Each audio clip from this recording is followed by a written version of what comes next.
Welcome, everyone, to the weekly seminar, Viewing Multidimensional Poverty from Many Angles. I'm James Foster, co-director of the Institute for International Economic Policy, or IIEP, in the Elliott School of International Affairs of the George Washington University. I'll be your moderator today for today's special event entitled Multidimensional Poverty Indices and Children, 4 Measurement Strategies, presented by Jakob Dirksen of Oxford University. This is the fourth in a series co-sponsored by IIEP and its two partners, the Oxford Poverty and Human Development Initiative, or OPHI, in the Department of International Development of Oxford University, and the Human Development Report Office, or HDRO, of the United Nations Development Program. I'd like to express my appreciation to these partners and to the many benefactors of IIEP for their continued support. Our discussant today is Anna Vaz of OPHI Sofia. We'll get the show rolling in a moment, but first let me tell you a few words about our institute. IIEP is a research institute that convenes discussions of key questions facing the international community.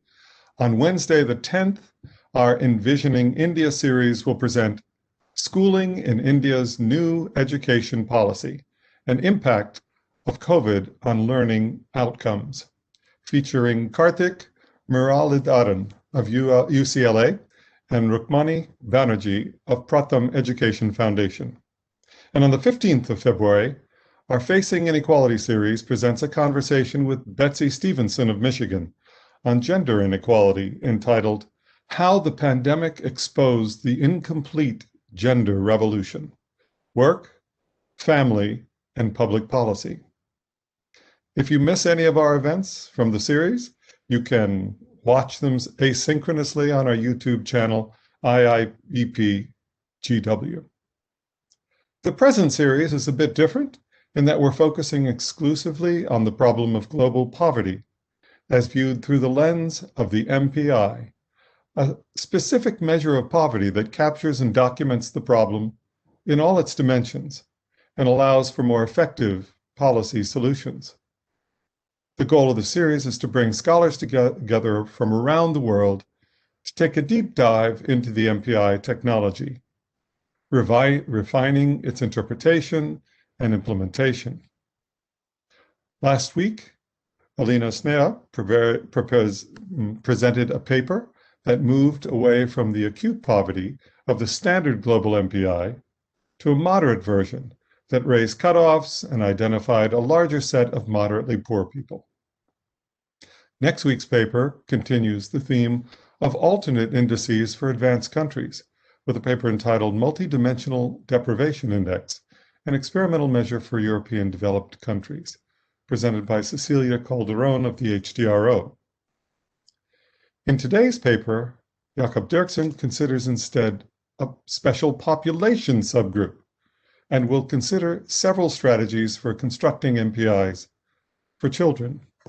Now, today's speaker, Jakob Dirksen, is part of OPHI's research and outreach teams, is a lecturer at Leuphana University in Lüneburg, Germany. And he's held research positions at the Blatnik School of Government, Mansfield College, at the Oxford University, and has worked in diplomacy over the years. His research interests include theory and well-being, poverty and inequalities, sustainable development, and the capability approach. Our discussant, Anna Vaz, is well known to both IIEP and to OPHI. She's the Director of Research and Technical Validation at Sophia, Oxford, which is the private side of OPHI, where she's developing tools for companies to measure multidimensional poverty among their employees and exploring how multidimensional poverty data might support social investment. Before she was there, of course, she was at OPHI with the rest of us. So it's great to see you again, Anna, and I'll turn it right over to Jakob. The floor is yours. Thank you very much, Kyle and James, for a kind introduction. I believe I need access to share my screen, which does not seem to be active at the moment. Thank you. And thanks also Tarja and Kara in Washington for all the support, and my OPHI colleagues, Usha, Ricardo, and Emmeline for all the work on the seminar series, as well as support from HDRO colleagues. I'm very happy to be here. Thank you very much for the invitation. And I'm also very happy that Anna has agreed to join us as a discussant, because as we'll see later, she has really been leading on a lot of the work that I'm going to be building upon here. The paper that I'm going to present is co-authored with Sabina Alkire, the director of OPHI, and she'll hopefully be able to join us a bit later to take all the difficult questions that I don't want to take.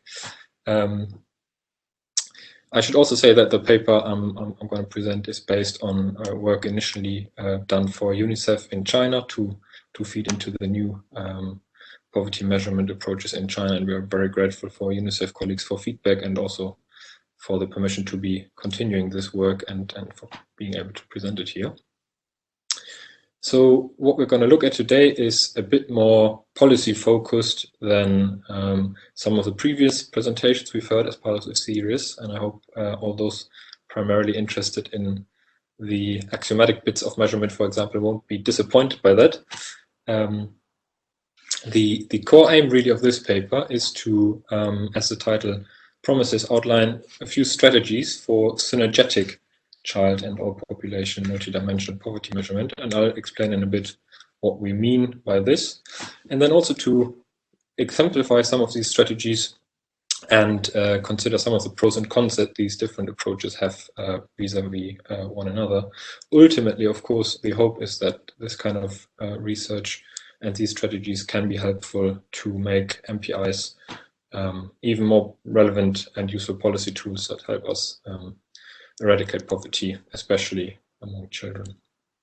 Just as a quick overview, so that you can later on hold me accountable in case I didn't deliver on any of these, I'll just quickly walk us through some of the motivations behind this paper and some considerations, particularly concerning child poverty. Then the difference between what we call synergetic and disjoint measurement approaches, very briefly cover some of the key points about MPIs and the Alkire-Foster method, in order then to really outline these four strategies, as well as a few examples, pros and cons, and some takeaways. And I'll end on just a few points on further research that might be coming soon and needed in order to take this really forward. So in terms of the motivation of looking at children as a particular subpopulation of interest in terms of poverty measurement, a key starting point really is some of the existing statistics that we have on poverty. What we see here at the top right is from our 2019 Global Multidimensional Poverty Index report, which highlighted the finding that about half of the 1.3 billion people who lived in multidimensionally poor households in the 2019 update of the global MPI were children, and even a third of them hadn't even completed their 10th birthday yet. So we can see that multidimensional poverty measures, such as the global MPI and others, really point to the disadvantage that children face in the households they live in. Similar results are obtained when looking at monetary poverty measures. So we can see here how literally half of the population living below $1.90 a day are children. And of course, there's also a policy incentive in terms of tackling multidimensional child poverty in particular, because child poverty is a symptom of deprivations that children experience and might continue to face throughout the rest of their lives. So in order to sustainably alleviate these deprivations and make sure that no one's left behind, really tackling these childhood deprivations are key. Insight that both the theory and measurement approaches on child poverty have given us is that children do also experience deprivation and poverty very differently from adults, and also very differently from other children. So there's particular beings and doings that might be valuable for some children in some age groups, and others that might be more relevant for other age groups, and again others for adults. So the call for poverty measures that focus on children and try to capture child deprivation accurately really is to try to capture these child appropriate and age appropriate deprivations in order then to be able to say how badly off these children really are, which goes beyond just looking at children who live in households that are identified as poor, and also beyond considering, as monetary poverty measures very often do, children as adult equivalents in terms of the monetary deprivations that they have. This is also very prominently recognized in many global development agendas by now. So the SDGs, for example, very prominently also call for poverty measures and the poverty agenda to focus on children of all ages alongside men and women. And there are many, many studies out there who have advanced the literature on child poverty measurement over the past decades, spearheaded really by UNICEF as well. Very strong advocacy and measurement tools that have been proposed here, but also uncountable papers that really look at child poverty and trying to capture the genuine deprivations that children experience. Now, the approach that we take with this paper, really, in this analysis, is to go a little bit away from what is of interest academically and theoretically, and to consider how these measurement tools can really be fruitful for policymakers. So there is no denial of the importance of these very focused child poverty measures, and their importance really can't be overstressed, but especially for some policy applications that have been attempted in the past, what we have witnessed is that if there is a country that has a national poverty measure, for example, a multidimensional poverty measure, and then separately designs a child poverty measure to really zoom in on the deprivations that children face, these two measures cause confusion. They can't really be interpreted very well alongside one another. And it's also very difficult to derive very clear policy guidance from these two disjoint measures that we have. And there are several reasons for this. One key reason really is that these national or all population measures are, as all population measures, of course, meant to include children. So we have a measure that is for everyone in a given society, including children. And now we have a separate measure that looks only at children. And so these two really have quite a strong overlap. And it's not always easy to disentangle from which of these measures now to derive policies for. A clean version of this would be to have one measure only for adults and one only for children.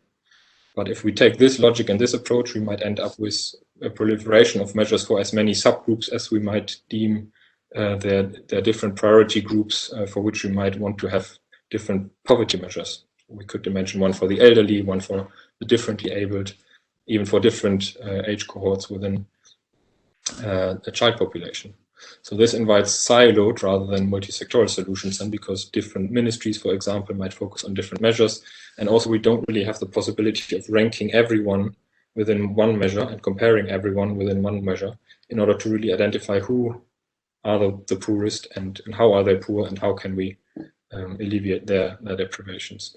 And so that's why this paper tries to really look at synergetic solutions, which also has the strong advantage that they are not as strenuous on statistical capacity. I mean, SDG indicator 1.2.2, which looks at multidimensional poverty, for example, is one among 231 SDG indicators. And so we can imagine the statistical capacity only needed for this. If we now add two measures for this one indicator only, we put even more strain on statistical capacity.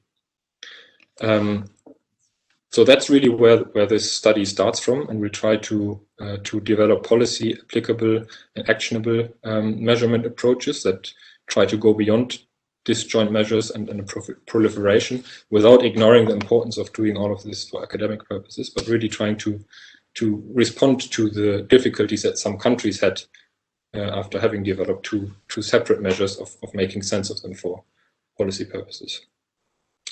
Now, we also focus in particular, as James said in the introduction, on MPIs, defined as measures that are part of the Alkire and Foster class of measures. And I won't go into too much detail because we have covered much of this over the last couple of weeks as part of the seminar series. And I imagine if you have found your way into this seminar series, you already know quite a bit by now about MPIs. But so just a very brief recap: multidimensional poverty measures really rely on the joint distribution of many deprivations and try to capture how disadvantages really overlap and how the same person or the same household are affected by multiple deprivations at the same time. And then we use multidimensional poverty cutoffs to discriminate between who is poor, who exceeds through their weighted deprivation load a certain threshold of multiple deprivations and who isn't.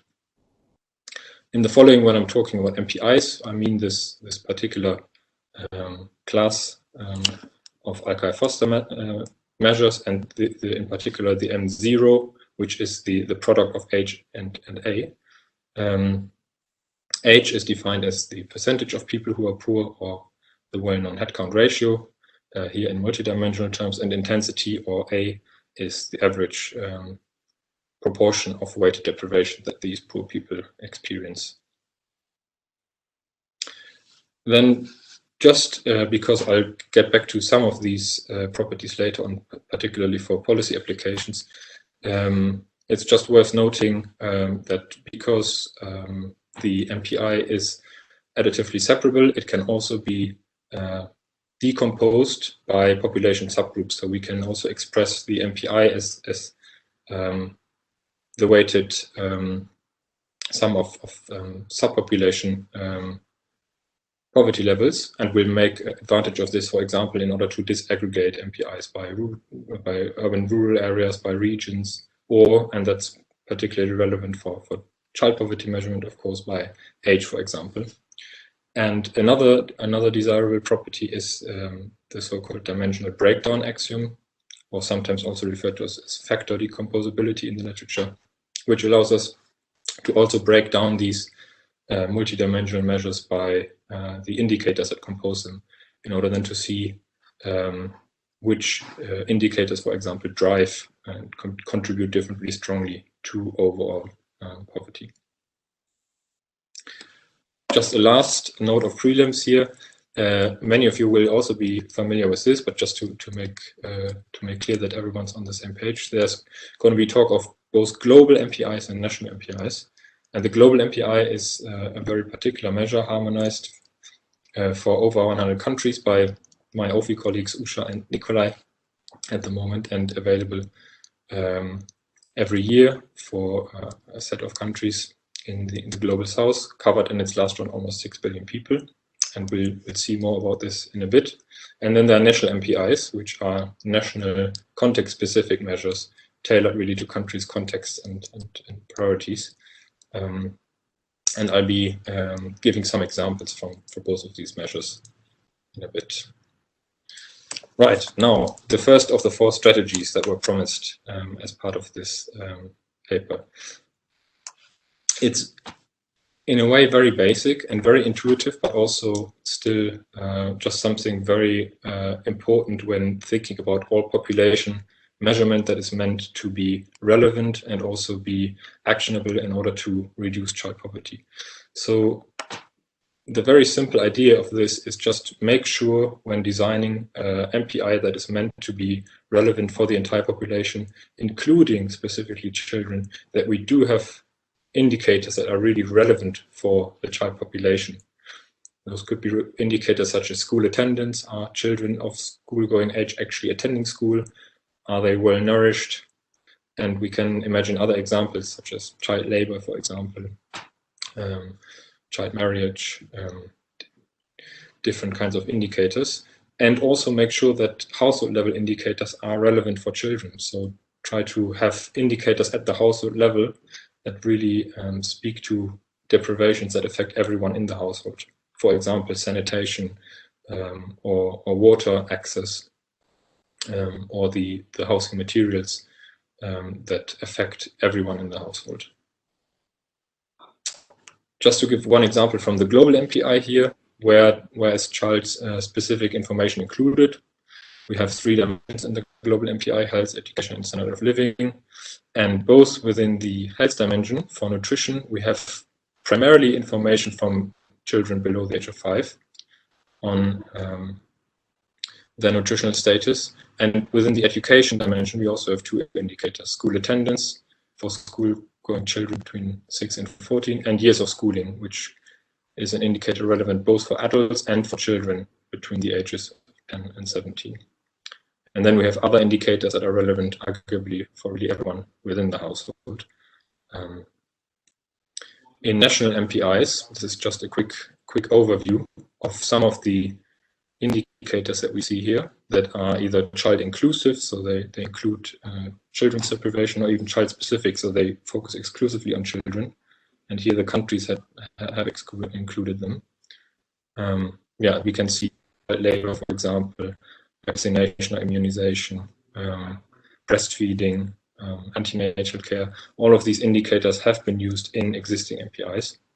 And this again is also one of the reasons why sometimes specific child measures that are developed separately are so confusing to compare when all of these indicators are also already included in a national MPI, and thus of course drive the results in these MPIs.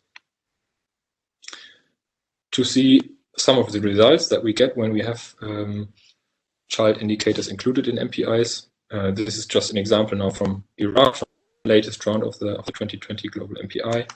And we can see here really how child deprivations are among the ones most prevalent among the poor. We see that school attendance, for example, and nutritional deprivations, as well as years of schooling, are the 3 deprivations with the highest censored headcount ratios, so the headcount ratios among the poor.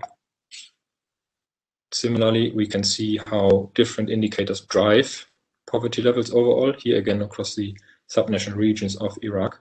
And again, we can see that, for example, nutrition in dark red, or schooling variables in lighter red, are really strong drivers of poverty. That said, what are the pros of this approach? Well, we have one definition of poverty. Adults and children are considered together. The national MPI, or the global MPI, as we saw, clearly drove attention to children's deprivations. And it also clearly communicates that in order to reduce poverty at a population level, reducing children's deprivations is really crucial.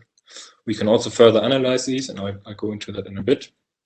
We also avoid the overlap and the confusion between different measures, have one synergetic approach in this case, where the national MPI is relevant for children. And it also really doesn't strain statistical capacity, for example. Now, some of the core cons of this approach: the number of child indicators that can be included is quite limited, because we want the measure to be relevant for everyone and not only for children. So there are limitations to what we can do. Not all of the indicators in the MPIs might be child relevant. And also some indicators that might in principle be very desirable to look at for children might be included, because we want to make sure that the indicators that we do have in our measures are relevant for as many households in the country as possible, so that we can actually say whether or not that household is deprived in a certain deprivational indicator or not. And if it refers to too narrow an age range, the risk that we don't have any member of that age in the household is too high.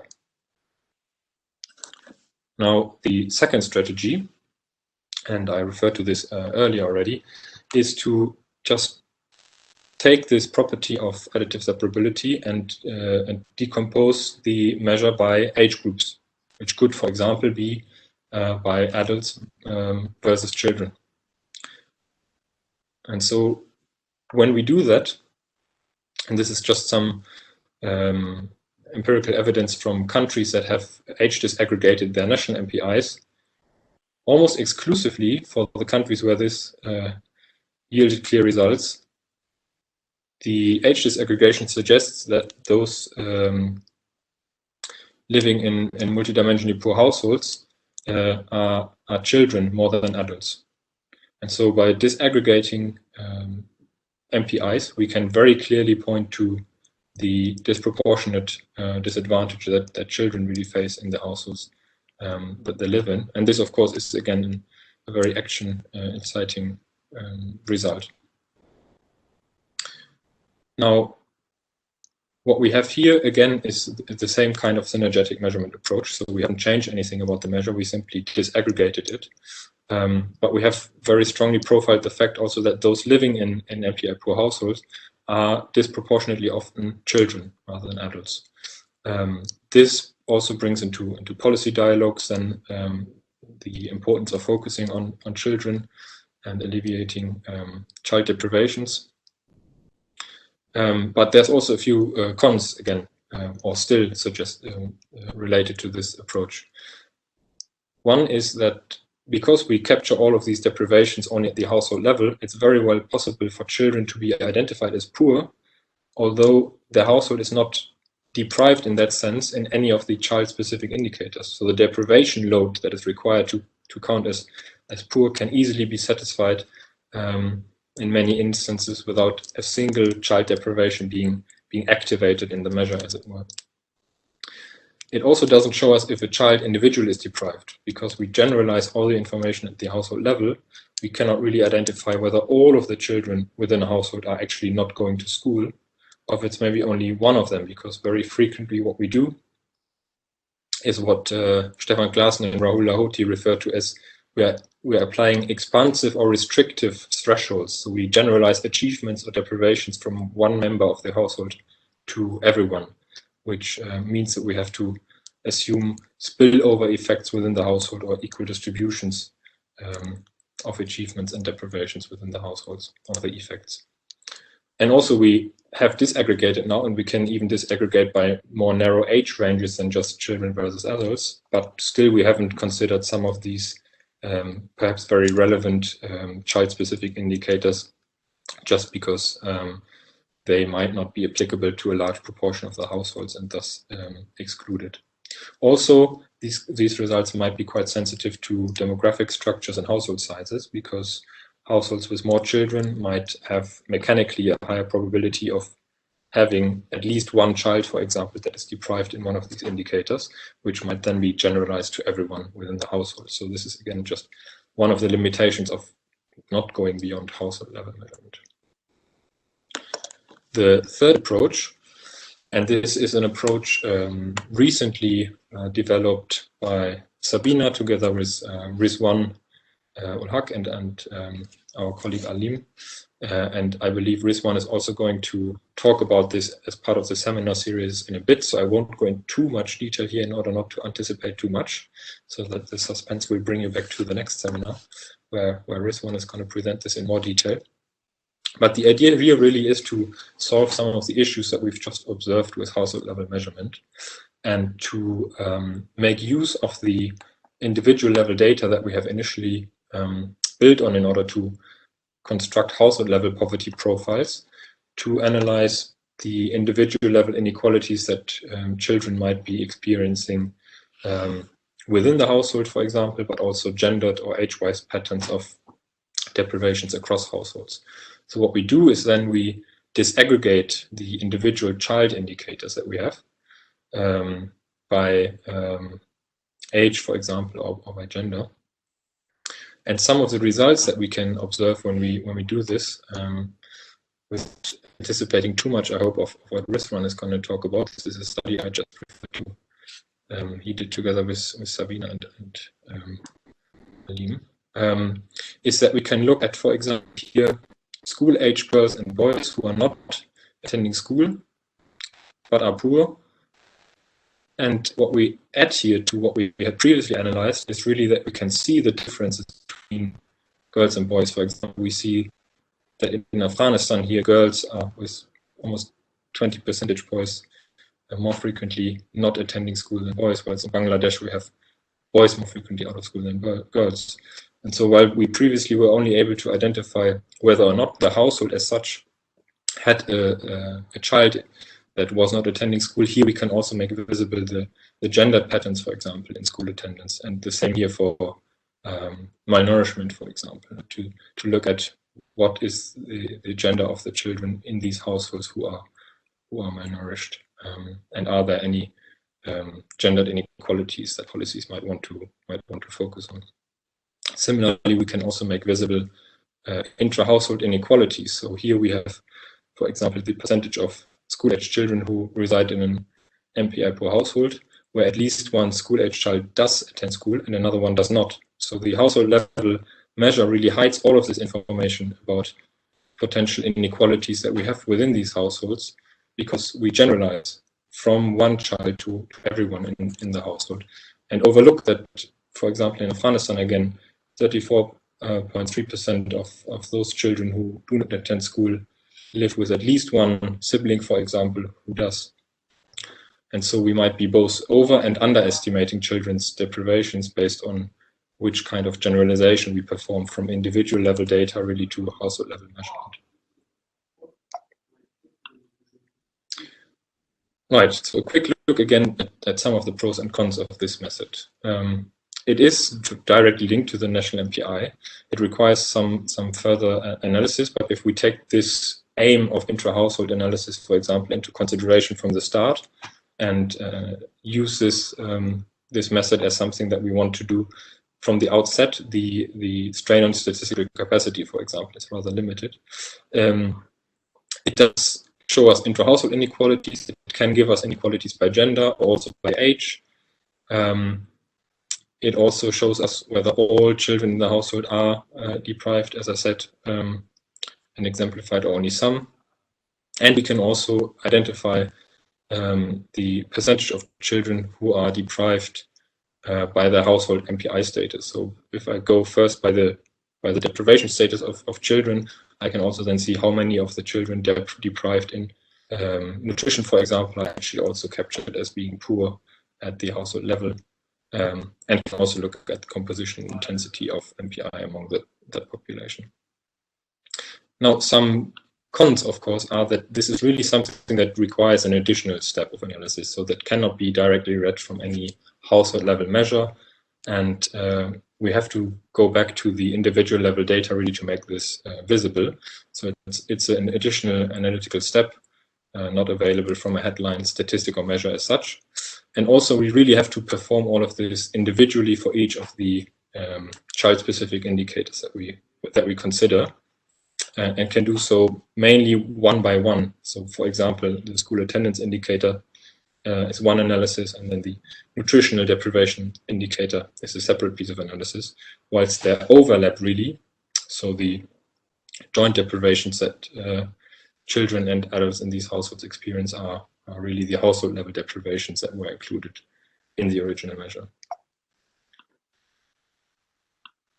Right, fourth and last approach is what we call the drawer approach, and this is really something that Anna has been leading on. So this is mainly her work that I'm reciting here.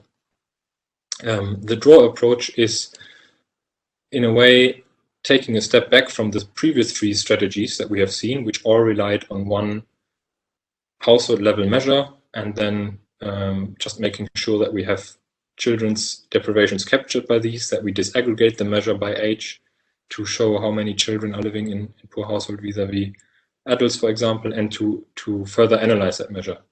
The drawer approach takes up some of the ideas I've introduced a bit earlier of the importance of individual level child poverty measurement, which can include more age-appropriate definitions of indicators, and can try to really capture the whole cycle of childhood, basically through different indicators.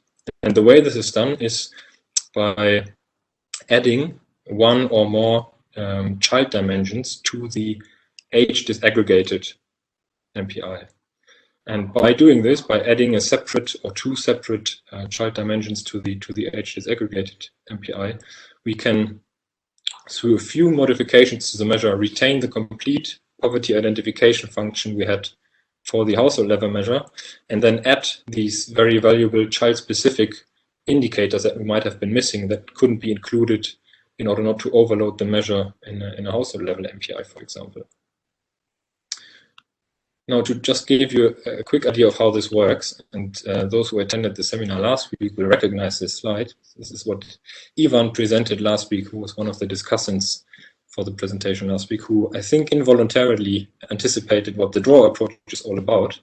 If there are any issues with copyright here, you can see it was Sabina who took the screenshot and not me. So any legal action, please address to her. But so what Ivan was here considering is if we might have a possibility of constructing a more refined MPI, in this case for moderate rather than extreme or acute multidimensional poverty. And he had the intuition that this might be possible if we add, for example, a dimension and adjust the K cutoff. I'll just make a few slight modifications here, and so I'll just answer the question that Ivan had. Would it be possible to add a dimension or dimensions without losing the superset property? And I'll answer this with yes. And then we'll just modify what we have here as the baseline MPI, basically, with our whole population, national or global MPI, for example. And then consider that we have this one age disaggregated. So here we have 3 dimensions that we also have in the global MPI. Now we imagine that we have that MPI age disaggregated, so what we have here is really only the population from, say, age 0 to 18 or so. And for that population, that what we then do is that we add a separate dimension, or possibly also more than one dimension, with these individual level child-specific indicators, some of which we considered earlier.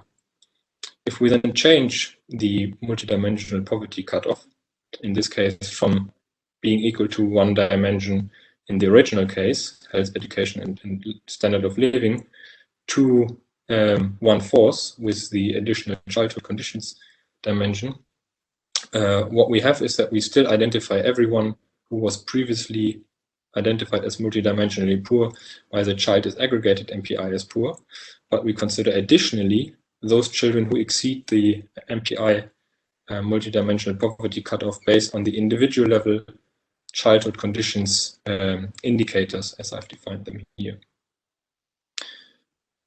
To give you one example, and this is from a paper that Anna and our colleague Chris and Sabina have been working on, which I believe is forthcoming, so we all have something to look forward to here. Just to exemplify the mechanics of this, and this is based on the Nepalese national MPI, to which Anna, Chris, and Sabina have then added, similar to the example I just gave, 1 dimension of child development with different age-appropriate indicators that for each age group 0 to 4, 5 to 13, or 14 to 17, sum up to 1/4 of the overall weight that we assign to the dimensions within this MPI. And so whereas the original MPI had a K cutoff of 1/3, so everyone whose deprivation load exceeded 1/3 of the weighted deprivations was identified as multidimensionally poor. What we now have is that this K cutoff is identified as exactly 1 dimension in this new refined extended draw approach MPI. And by this we can really make sure that every child who is poor based on just these 3 original dimensions remains identified as poor, and we add all of these children who might exceed the K cutoff through these new deprivations, and also add to the intensity of poverty among those who were previously identified as multidimensionally poor, if they have any of these deprivations. And it's called a draw because we add this 1 or more additional dimensions like an additional drawer that can be pulled out for more detailed and nuanced analysis. These are some of the results that we find when applying a draw, and this is an example based on some work that we did with our OPHI colleague Sergio Moreno and Rizwan Ulhaq for the districts of Pakistan in this case. And what we can see here is that in green we have the child MPI, which is the draw MPI, and we can see how the MPI results really for most of the districts of Punjab in Pakistan, except for one, are higher than for the original MPI and the MPI disaggregated by children. Now we can also see with the confidence intervals, these results are not very clearly interpretable, but this is also a function clearly of looking here at the M0 or the MPI rather than just the headcount ratio. So H or the headcount ratio will unambiguously and always be higher when we have the draw approach, because we can only additionally identify children as being poor. But when we adjust it for the intensity of poverty, for example, through that modification in the K cutoff that we made, intensity may very well be considerably lower than beforehand, and that's why many of these results are fairly closely together. But yeah, I mean, this is also just because on this slide I'm now presenting the M0, the MPI, rather than the headcount ratio. So headcount ratio results are much clearer than this. But also one of the points for further research that we have so similar results here in a way. Okay, pros and cons of this approach. Again, it is directly linked to the all population MPI, so we don't have an entirely separate measure, and we really just use all the child indicators from the previous measure and add additional ones onto them, rather than having the same kind of indicators, for example, in two separate measures. We really only refine our identification function, so we don't have two separate ones, but we have one function that identifies children as being poor by household status, and then we add onto those these child-specific indicators. We can still use the all population MPI for much of the policy that we might want to make, but in case we really feel the need to focus on children, we feel that the national MPI is not delivering on including the indicators that we want to include, we can add one or more drawers to really pull out more nuanced analysis to focus on children. And we are thus able to include many of the indicators that we might have wanted to include, but were not able to. The cons are quite strong, and that is has mainly to do with data demands on such a measure. And this is nothing that is very particular to the draw approach, but in fact something that all individual level child multidimensional child poverty measures do face. We really need indicators that cover the entire cycle of childhood. So we want the indicators to always be measurable at the individual level of the child, and then we want these indicators to also be age appropriate. So we want them to apply to everyone age 0 to 17, for example. And that means that we need indicators that cover this entire cycle of childhood, which with the data that we have from Common Household Surveys can be very, very difficult. And then also we have sometimes very different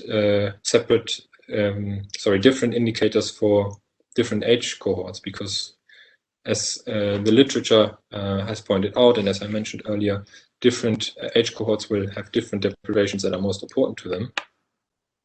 But so then we also have the difficulty sometimes of comparing very different deprivations that we need still to somehow sensibly structure into one coherent measure. The data availability, as I mentioned, has strong implications for the design of the measure and for the results of the child-specific indicators. Disaggregating is very tricky if we have such a small sample size sometimes, because some indicators have a very narrow age cohort, sometimes of just 1 year or 24 months or something. And so household survey data isn't really always able to be disaggregated by all of these subgroups included then. And of course also the underlying MPI, so the national MPI, for example, puts quite strong structural limitations on what we can add to the measure and how we can reweight indicators, for example, so that we retain the original measure and really only add onto it. And finally, and this is something the previous slide I think represented quite nicely. I mean, we do have two measures that are very closely related, but sometimes the results, especially if we look at it not only at the level of headcount ratios, but at the level of the MPI, can still be a little bit difficult to make sense of. So in this case, if we focus only on the headcount ratio, it's very clear, but once we combine this with the intensity of multidimensional poverty, comparison of results gets a bit more tricky. Right. So just to summarize some of the key takeaways really that we had when we embarked on this comparison of approaches that we thought might help some of the countries that have voiced trouble in making sense of two disjoint measures. Well, the first summary is exactly this. Apparently, these measures are difficult to interpret for policy, and the reasons this is so, I think, could be quite precisely identified. But then there's also these 4 strategies now that might be promising alternatives to countries instead of having 2 separate measures, for example, as these 4 strategies I just outlined. So the first, just to recap here, really to ensure that the national MPI captures child deprivations, and that these are also adequately analyzed later on to shed a light on children's deprivations. Age disaggregate the national MPI, at least by adults versus children, and if the data allows, by more narrow age cohorts, if these analyses can be meaningfully interpreted.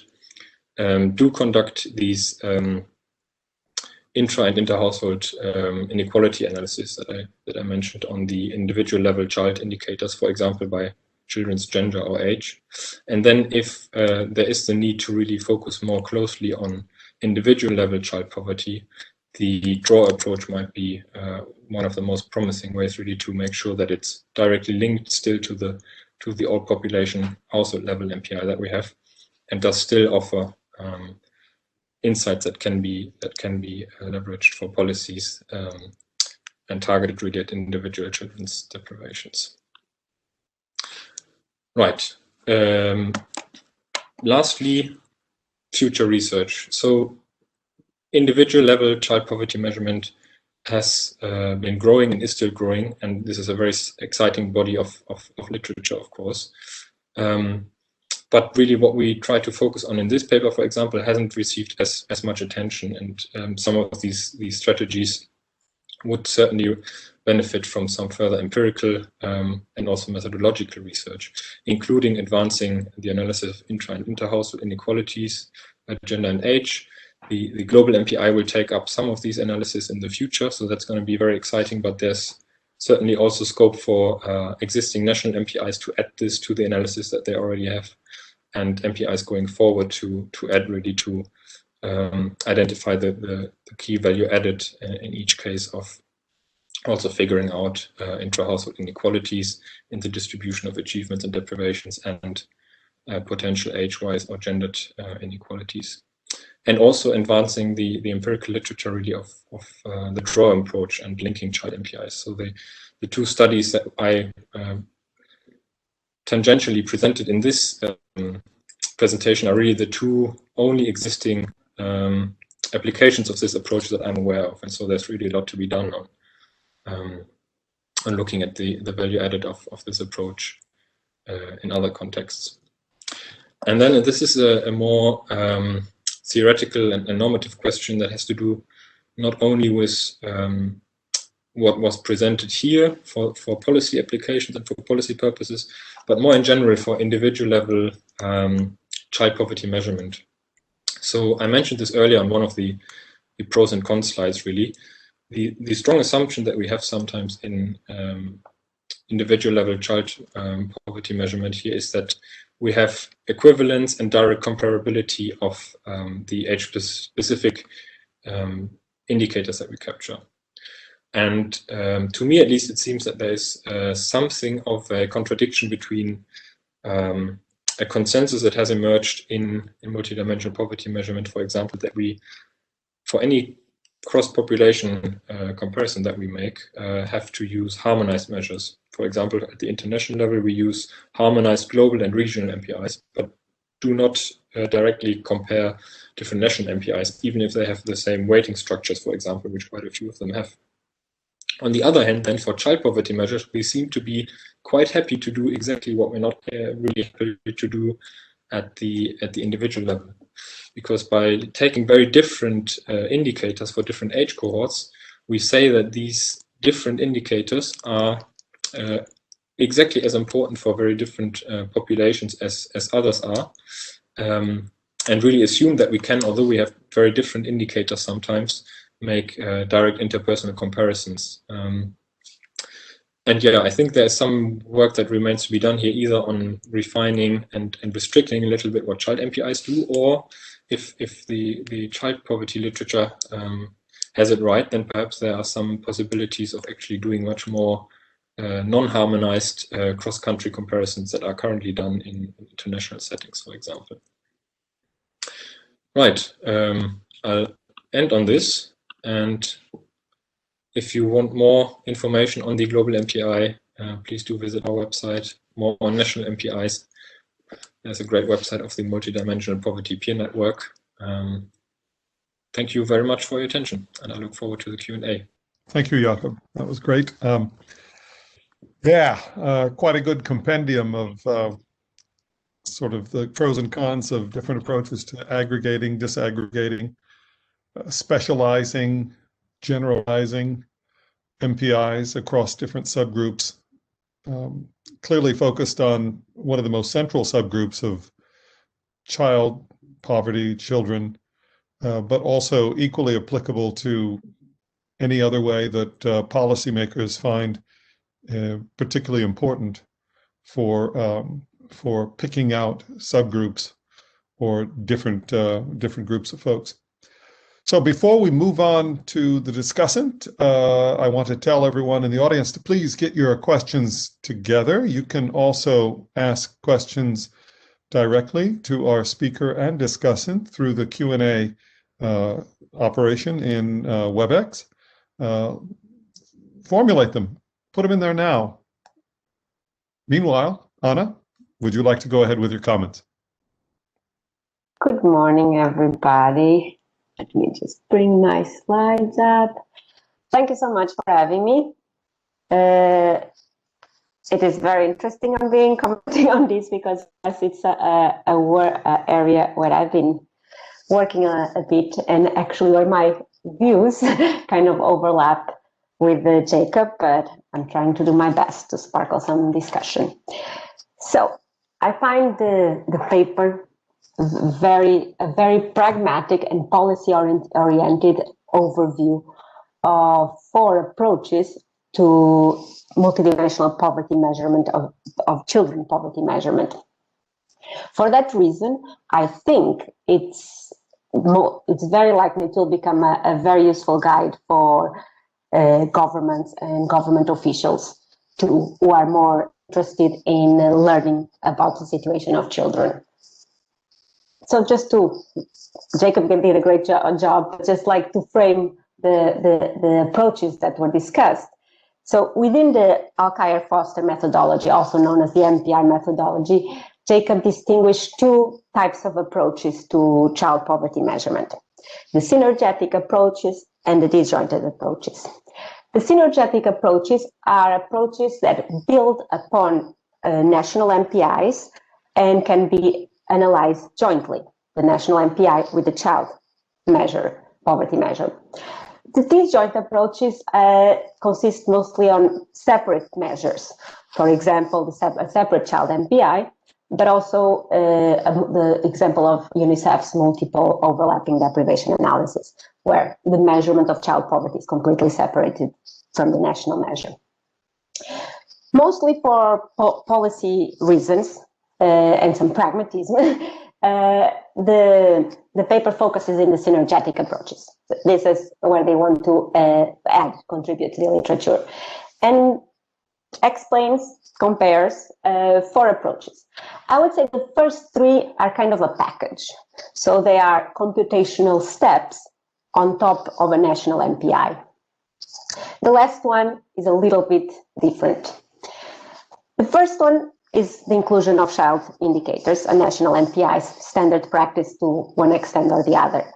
I wouldn't say that it doesn't provide a poverty measure among children, but it certainly draws the attention to child deprivations and to child poverty. The second step would be the age disaggregation. So look at the MPIs, disaggregate the MPI by age. Very easy simple to explain, simple to communicate. There's the cons. One of them that I would highlight is what Jakob said. Sometimes children will be identified as poor without having any deprivation relevant for children. So, and also ignores the inequality within the household. The third one, in which Jakob didn't went into too much detail because it's going to be presented later on in the series, moves a little bit from the multidimensional space to the child-specific indicators. And it's looking a little bit more into these indicators among children who are poor and the incidence of the child-specific deprivations across age groups, gender. And also look at the deprivation status of children if they are different within the household. The last one that we just hear about, yes, it's stemming from a building on a national measure, bring a drawer of child indicators. And here, as Jakob pointed out, there is very demanding on data. And also a very good point that I think it's also important for further research, the issue of comparability. We don't hardly find individually level indicators that apply to all age groups. So once we start combining indicators from different age groups, the comparability is not straightforward. And so definitely something that needs to be paid more attention. Another thing that Jakob also mentioned, it's the link between the national MPI and this drawer. It's mostly through the incidence. When you look at the intensity and the MPI, the things are not as clear. And one of the reasons for that, it's because the intensity is actually not comparable, the intensity of the national measure and the child measure, because on the child measure, we rescaled the indicators of the national measure. So, although I try to agree with most of Jakob has said, for the sake of discussion, I try to bring some ideas to sparkle conversation. And the first of them, it's where the paper, one of the arguments that is strongly pushed by the paper, that for policy purposes, synergetic approaches are preferable. And there is a word that Jakob kept saying as well, that it was institutional or statistical capacity. And so I think it may be these approaches, I would say that yes, they might be preferable in the lack of capacity. If a country has institutional capacity to develop, track, and manage true measures, there might be arguments to take that path. Of course, also given that such data exists, because data is always a concern. And one of the paths is in some countries, the institutions that focus on the situation of children are different from the institutions who manage poverty or aiming at reducing poverty. And if these institutions that focus on the situation of children might need more granular information on children, some indicators that we cannot, for the reasons that Jakob also explained, include in a national measure. And some of them actually have been like immunization in few countries, but immunization, breastfeeding, even like sexual reproductive health might be indicators that institutions focused on children might want. So something to consider. And this again, it's not, we know we covered the third approach, the approach of the age, gender, in intra-household analysis of the indicators in another paper. But for the sake of the paper, not the presentation, but the paper, I would think that the reader might benefit from a little bit more guidance on how to apply this type of analysis and what are the output statistics.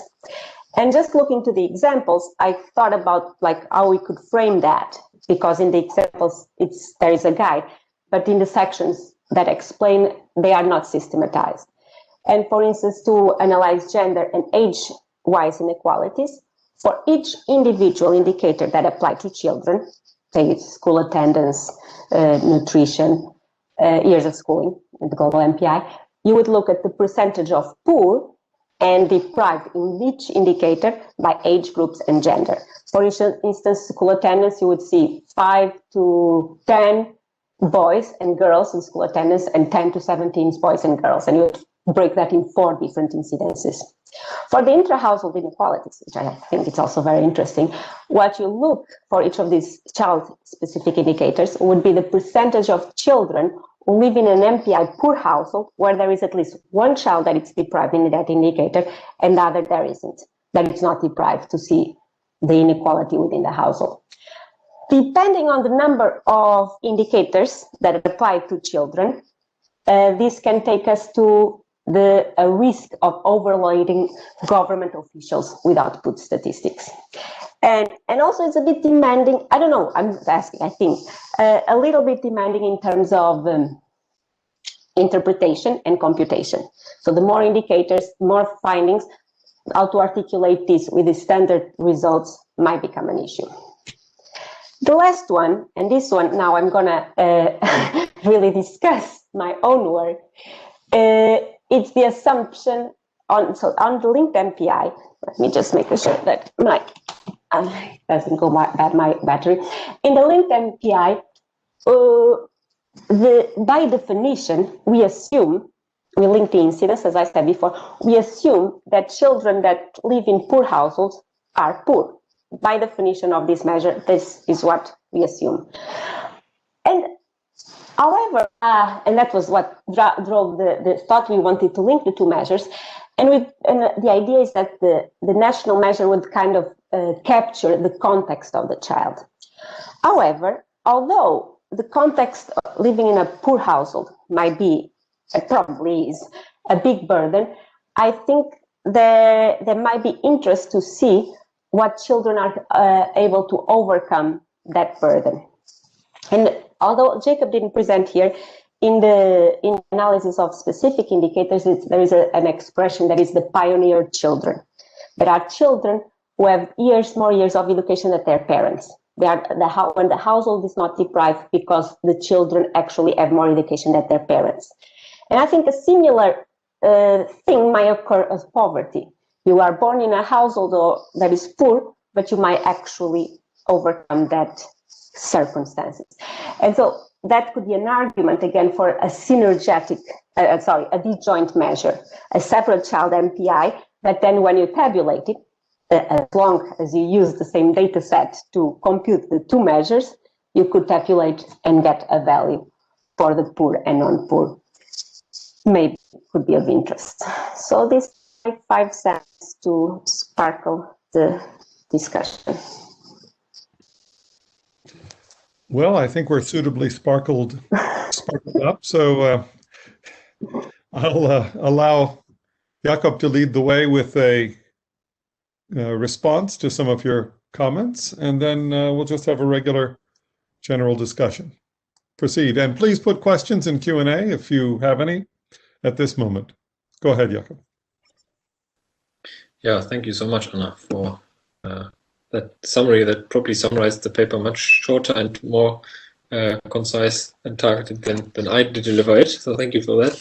And I'm afraid I can't really disagree with much that you have proposed here, and I really agree on most of the points. So the first one, yes, absolutely. I mean, this paper really was a response to some countries saying they are having trouble making policy with two measures. That doesn't necessarily apply to all countries, but was really here a response, I think, to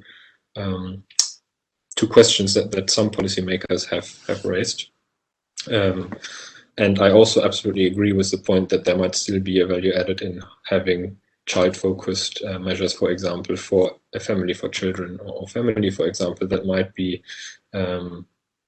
mandated to focus exclusively on children. I think the point is probably just that at the national level, when it comes to making policies for really everyone, two measures have been and might be, for good reasons, difficult to put alongside one another. And so especially when ministries have worked together and have to make pro-poorest policies for really one population, a separate measure that doubles up basically on some of the things that are in our population measures makes it a bit tricky. But yeah, of course, no reason if there's a ministry that has capacity to do this for children only not to do this. And I think many countries are still going ahead with separate measures and make use of them for other purposes than the countries that have approached us perhaps with their questions. In terms of on the additional analysis, yes, I do agree, and I think we'll hear more on this from Rizwan in his presentation than in terms of the intra-household analysis, because that's really what he and Sabina have been leading on, and I've really just been quoting them here. Yeah, I do agree with the different menus basically that are available to make sense of the individual level data that's there, and maybe structuring that a bit more coherently and also digestible for policymakers in particular, to show the value added of each of these approaches. And also the last point, just in terms of do some of these results that we get when we look at individual level poverty suggest that we are perhaps also making a mistake in terms of the identification when we only focus on household level measure. I think your paper, Anna, that you did with Chris and Sabina also pointed to that quite strongly in some respects. If I remember correctly, we had some 20% or so of children that didn't have any of the individual level deprivations, but were still identified as poor in the household level MPI, and so that does raise question. I think if you don't have any individual level child deprivation, but your household level measure identifies you as being multidimensionally poor, how much may be on the one hand overcounting and on the other hand undercounting deprivations through household level measurement. I don't really know a solution to this, so I think we can just observe this as one of the limitations of household level measurement, really. But I also wouldn't be willing to say we should ignore all of these 20% of the children, because household level indicators are of course also still relevant and adjust downwards. But yeah, I think that's really one of the points for the research also in this area. So yeah, I'm afraid I really don't have anything to argue about with you, but this just as a quick reaction to your excellent points. Thank you. So I have a couple of questions. The first question is why it seems that you're getting very much into the weeds here, which is a great thing. I mean, that's exactly what we need to do when we're addressing important policies. I'm going to pull back a second and think about the US case, and think about the cases of countries that use monetary-based poverty approaches. How can the insights developed in this paper address what they're doing? And also, how can the insights they have used in thinking about child poverty in that context be applied to what you're doing? Or are they simply two separate literatures?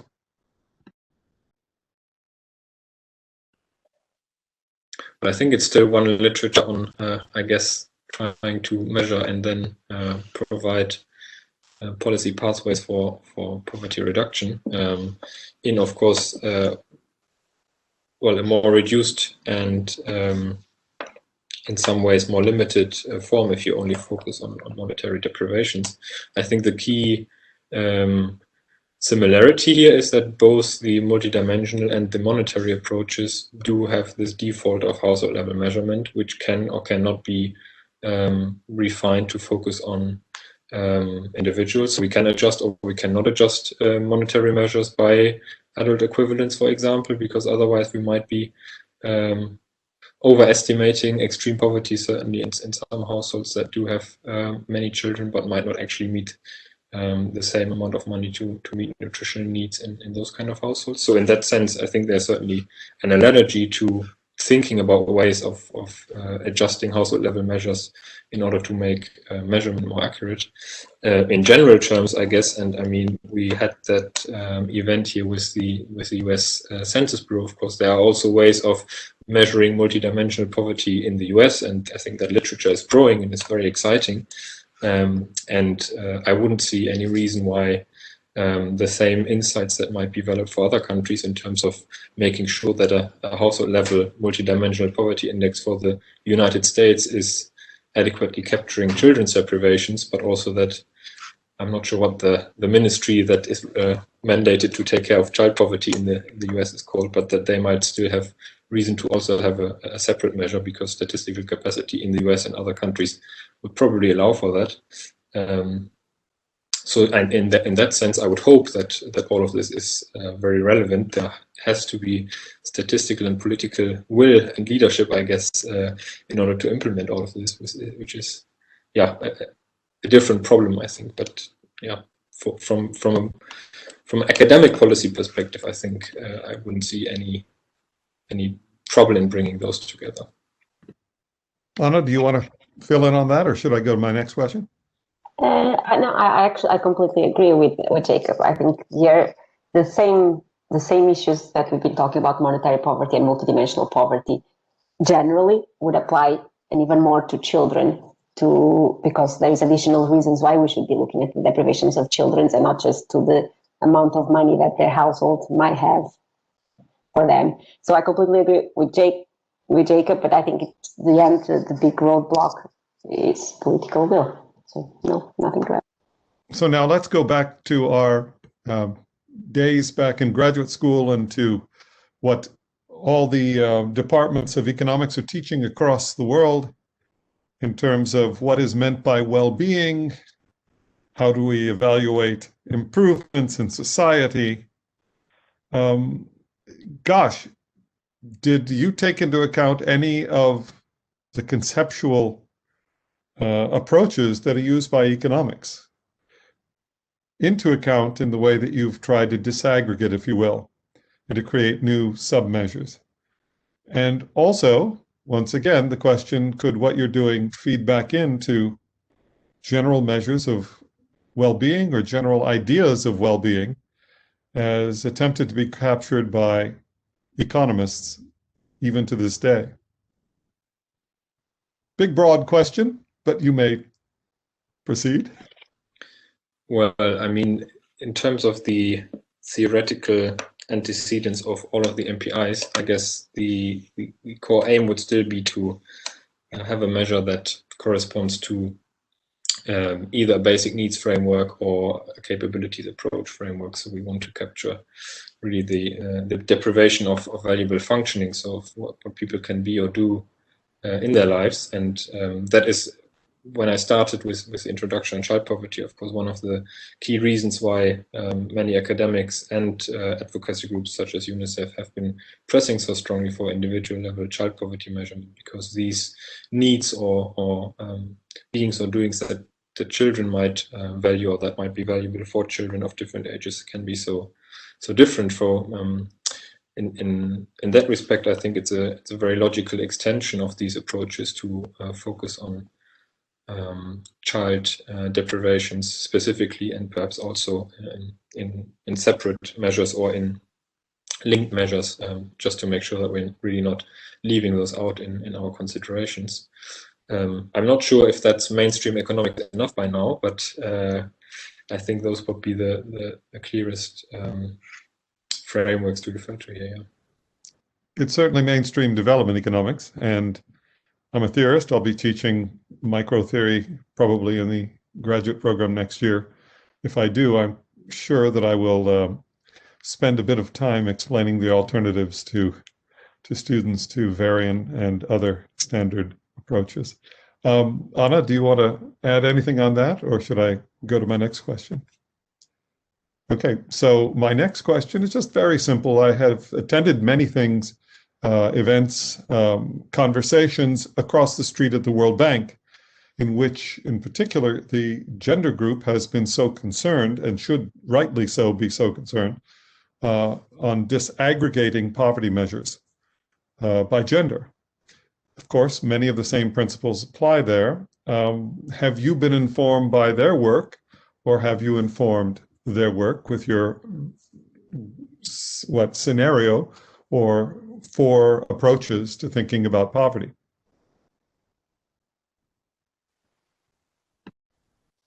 Yeah, I think that's an excellent point. I mean, we do, of course, have the same trouble when disaggregating household levels by gender that we do have sometimes when we disaggregate it by child deprivations, because we assume equal distribution of the achievements or the deprivations and can't really capture very well which member of the household basically activates them. And so I think that's very well known in the literature, both on monetary and multidimensional poverty by now. And I think in particular, the approach of looking at specific indicators in order then to uncover which member of a household basically activated that deprivation or perhaps the achievement within households would be a very fruitful way forward to really bring these concerns together. I don't know that we have been in touch with UN groups or so on UN Women or so on these measurement approaches so far, but that's the most logical way forward I would see in terms of child poverty measurement and some of these approaches, and also making sure that these can be used for gendered analysis by disaggregating basically the individual indicators rather than the household level measures. Anna, are you satisfied? Yeah, I think it makes sense. I think gender is an interesting. There's some of the issues apply, and others, because apparently you would expect the type of deprivations are more similar across men and women if you think about adults. But then it's the point. It's the household level. So how do we get off of that? And so, or you go to an individual specific measure, or the point of Jakob completely, what he calls the gender, age, and intra-household analysis of in specific indicators could definitely be applied of national measures. And now, not connected with this other thing that I've seen in national measures was to also include indicators, gender indicators.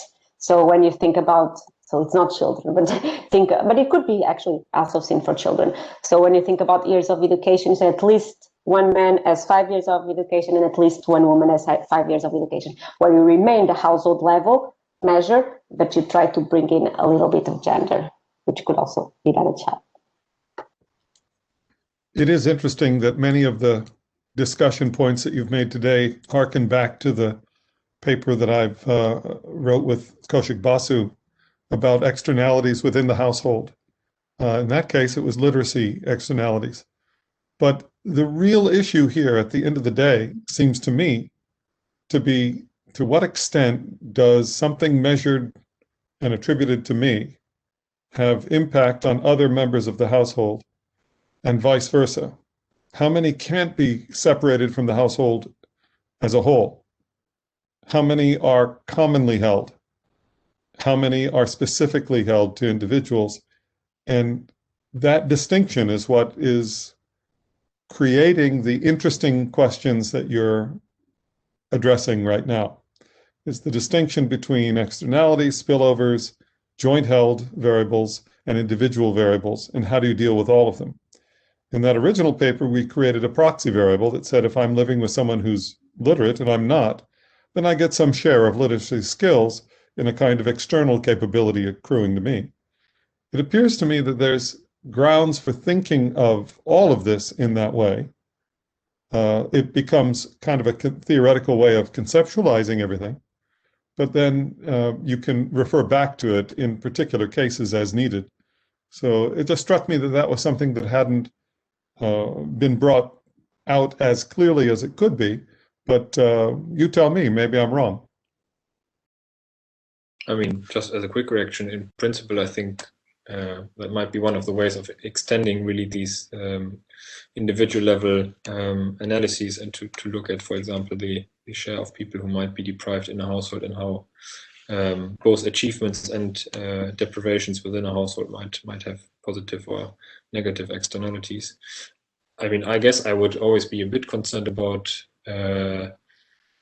external validity when I try to propose something of thoughts for as a general model. So I would also assume that this would put a strain on statistical capacity on an individual basis, rather than allowing for a very direct approach that could be generalized across populations. But for some indicators, for sure, I would also think that this might be something that could make sure that some of these over or underestimations of deprivation could be more accurately be accounted for. Excellent. And Anna, do you have a finishing comment for today's discussion, or do you want to pass it on to Sabina, who can bring it to a close for today's? Okay. Sabina, good to see you here. So I guess I just wanted to say that this is work in progress. It's work that we are still continuing to develop. And we really welcome in all of the comments, all of the insights about how this could be genuinely useful. And also we would welcome understandings of the different methodologies that we should learn from or we should seek to incorporate, because I think that that's very, very good in terms of our practices. Well, great. So you hear that, Michael Wolfson, and you hear that, all the other folks who are in the audience today. Please let us know if you have thoughts on these and other issues related to multidimensional poverty. I'm going to bring today's session to a close. Thanks to, of course, our two speakers today. Thanks for Sabina for joining us as well. And thanks to all of you who have been faithful in the audience until this last moment. I'm James Foster, and we'll see you next time on our multidimensional poverty workshop. Cheers. Bye-bye now.